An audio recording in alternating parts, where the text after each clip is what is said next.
All right, welcome back to ABA exam review and the continuation of our BCBA practice question series, where we're going through another set of questions together and breaking them down. If you're new to the channel, welcome. If you're returning, welcome back. Please like and subscribe.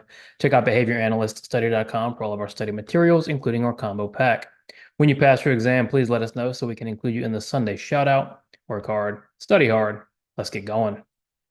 A student is preparing for a presentation. They spend several days researching online, taking notes in a notebook, creating a slide deck on their computer, practicing the delivery in front of a mirror, and reciting the presentation to a friend.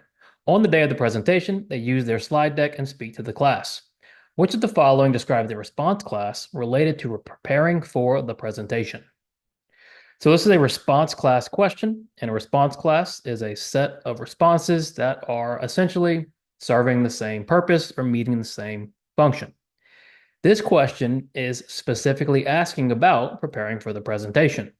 So it's not an overly difficult question, but it's making sure you're reading carefully and focusing on the response class that's relevant to only preparing for that presentation. So we know the student is preparing, and they give us a list of things the student does: researching, notes, slide deck, practicing, reciting. They also have this other example where they are actually doing the presentation and using a slide deck and speaking to the class. And so if we're just focused on that response class about preparing for the presentation, we're only going to be focused on these initial items. So let's look at A, the student giving the actual presentation to the class. Giving the actual presentation is not part of the response class of preparing for the presentation. It's meeting a different purpose. It's serving a different purpose. B, the student feeling anxious the night before the presentation. Feeling anxious before that presentation is not necessarily related to preparing for the presentation as listed in our question. So feeling anxious is not part of that response class that we're looking for. C, the student researching online, creating slides, and reciting to a friend. All of these things were part of that preparation. All responses in C are part of that response class related to preparing for that presentation. So far, C is our best answer. And then D, the student using the slide deck during the presentation.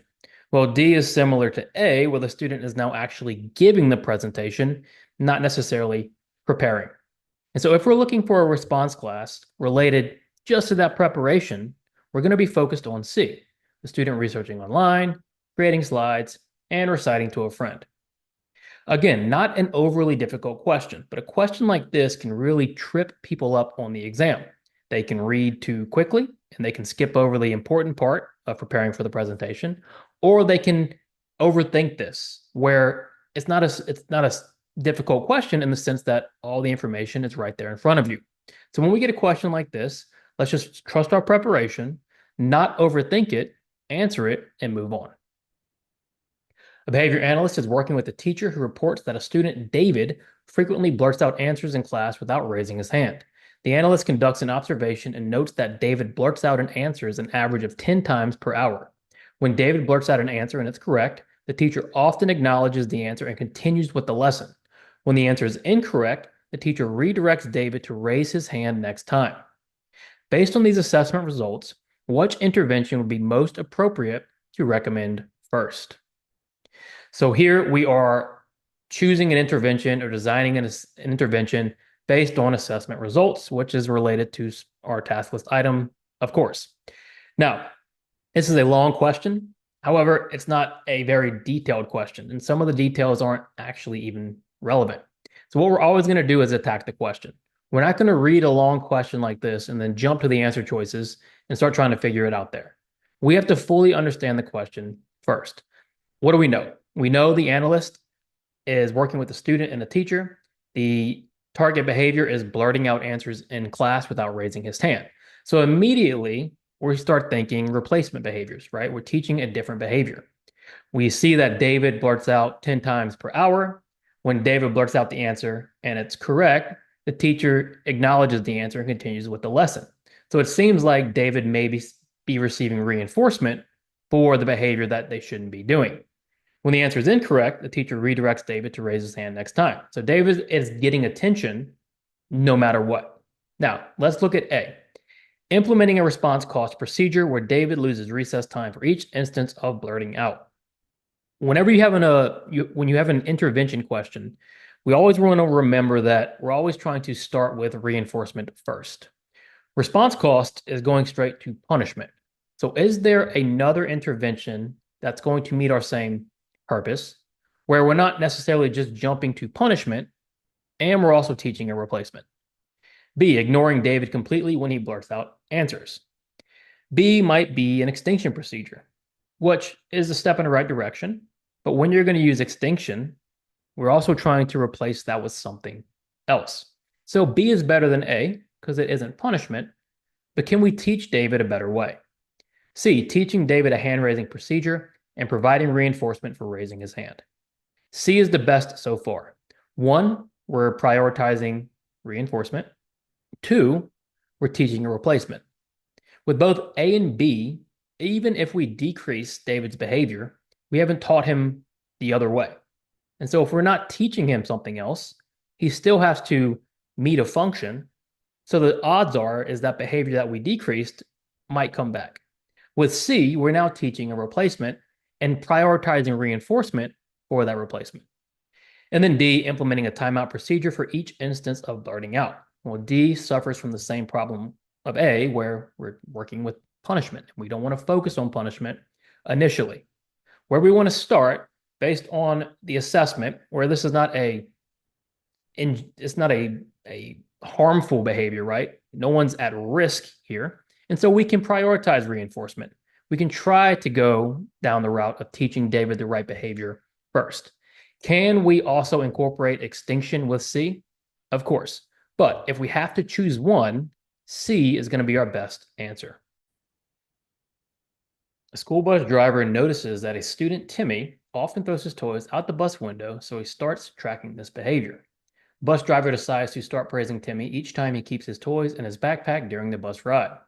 After a few weeks, Timmy stops throwing his toys out the window. Which of the following choices best illustrates empiricism in this scenario? All right, so a bit of a curveball, because as we're reading that question, you might be thinking consequences, but we're actually thinking assumptions. And specifically, we're thinking empiricism. Now, what does empiricism focus on? Empiricism focuses on the objective observation and recording of behavior. We want to be empirical. We want to observe the phenomenon at hand. In this case, a school bus driver notices a student is throwing toys out the window. Instead of just going on what the bus driver feels, he starts observing and tracking the behavior. That's fantastic. That right there is empirical. Think empirical research. We are observing, we're tracking, we're measuring. The bus driver also intervenes, and it's effective, which is fantastic. But here, we're focused on the empirical nature of the situation, and that's going to be that tracking and observation. So we look at A, the bus driver's use of established behavior management techniques. A might be more along the lines of conceptually systematic, right, where we're establishing two behavior principles. B, the bus driver's systematic observation and recording of Timmy's behavior. Yes, B would be the best illustration of empiricism. C, the bus driver's assumption that praise will always be effective for changing behavior.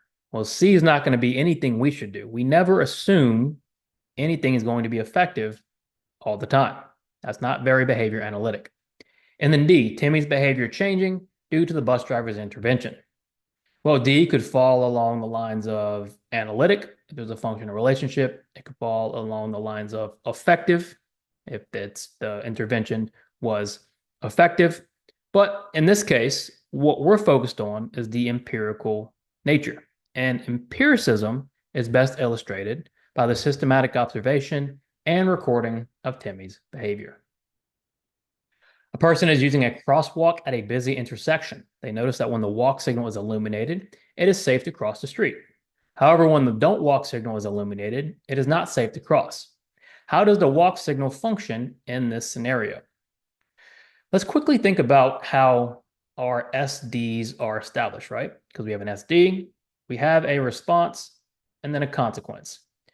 That consequence, let's say it's reinforcement, is now going to give this SD the quality of signaling that consequence is available. Because if we do the behavior in the presence of that SD, then that consequence is to occur. That's how our SDs are formed or created. Now, if we're looking at the walk signal in this scenario, what is that walk signal doing? What is it functioning for? Well, we know the person's at the busy intersection. When the walk signal is illuminated, it's safe. When the don't walk signal is illuminated, it's not safe. So what is that walk signaling? What is that walk signal telling the person? Well, it's telling them you can now cross the street because you have reinforcement available. There is now safe to cross the street. So what is that walk signal functioning as? A punisher for crossing the street. Well, no. One, it's an antecedent, right? That is the SD for crossing the street. The SD is the signal. The response is going to be walking, right? So B, as a reinforcer for crossing the street, the walk signal is not the consequence. The walk signal is the antecedent. Got to be very careful, even on simple questions like this. What are our antecedents? What are our consequences? C, as a discriminative stimulus for crossing the street.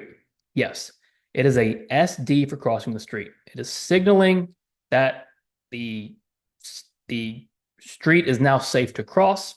And if you cross, you will receive that consequence of getting across the street. D, a stimulus delta for crossing the street. The don't walk signal is the stimulus delta, because the stimulus delta is signaling that it is unavailable. So an easy question like this can actually be kind of complex, right? If you're not very focused on what we're trying to achieve here. What we're trying to achieve here is understand that walk signal function as an antecedent is functioning as a discriminative stimulus for crossing the street. A school principal is monitoring how often students are engaged in their work during a 30-minute study hall.